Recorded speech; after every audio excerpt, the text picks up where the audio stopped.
Assalamualaikum warahmatullahi wabarakatuh.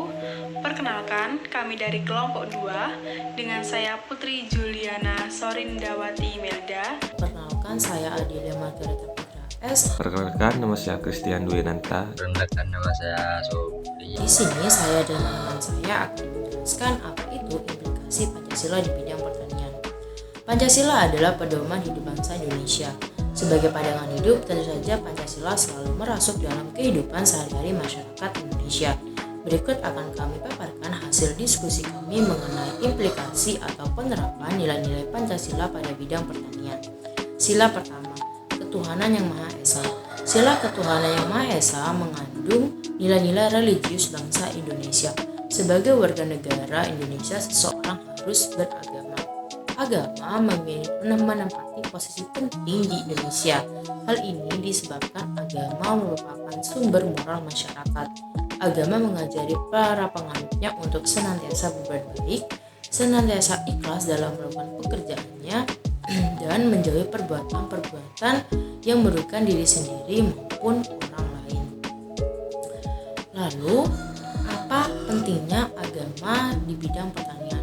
Mungkin sekilas nampaknya tak ada hubungan agama dengan pertanian. Apalagi jika kita melihat para petani di negara-negara sekuler tidak sedikit yang ateis. Namun tanpa disadari sebenarnya agama berperan penting dalam pertanian. Agama mengajarkan agar kita tidak merusak alam. Nilai tersebut bisa kita amalkan misalnya dengan meminimalisir penggunaan pestisida kimia yang merusak ekologi, menggunakan metode predator alami dalam pengendalian hama, dan memulai pertanian organik dengan memanfaatkan pupuk alami yaitu pupuk kandang ataupun pupuk kompos. Pada sila kedua, kemanusiaan yang adil dan beradab. Sila kemanusiaan yang adil dan beradab mencerminkan moral bangsa Indonesia yang adil dan beradab. Pengalaman sila ini pada bidang pertanian, misalnya pertanian yang adil, artinya harga komoditas pertanian harus sepadan dengan modal dan jerih payah para petani.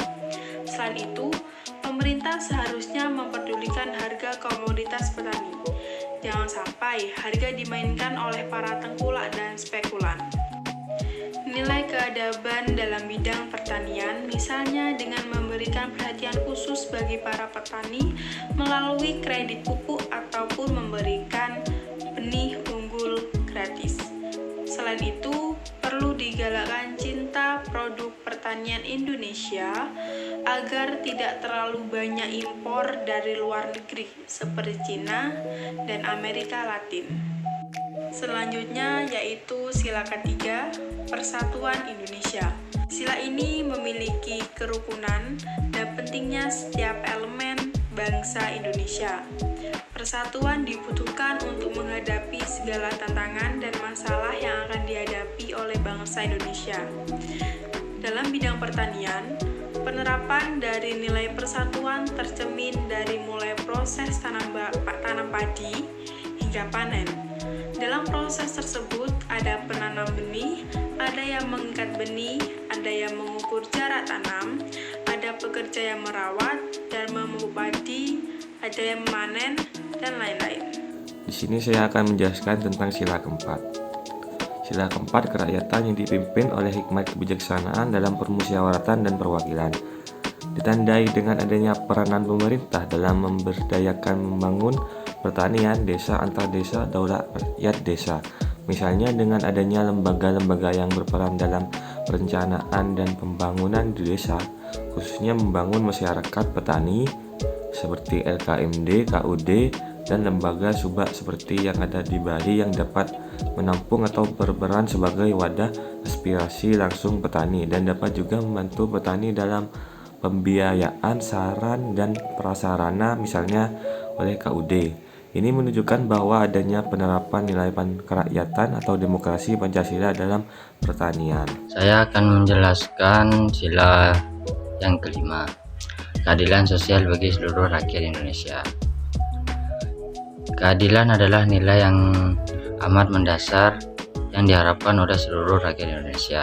Tapi sayangnya, nilai keadilan dalam kehidupan pertanian belum terlihat secara jelas, seperti perwujudan perilaku dalam nilai-nilai Pancasila.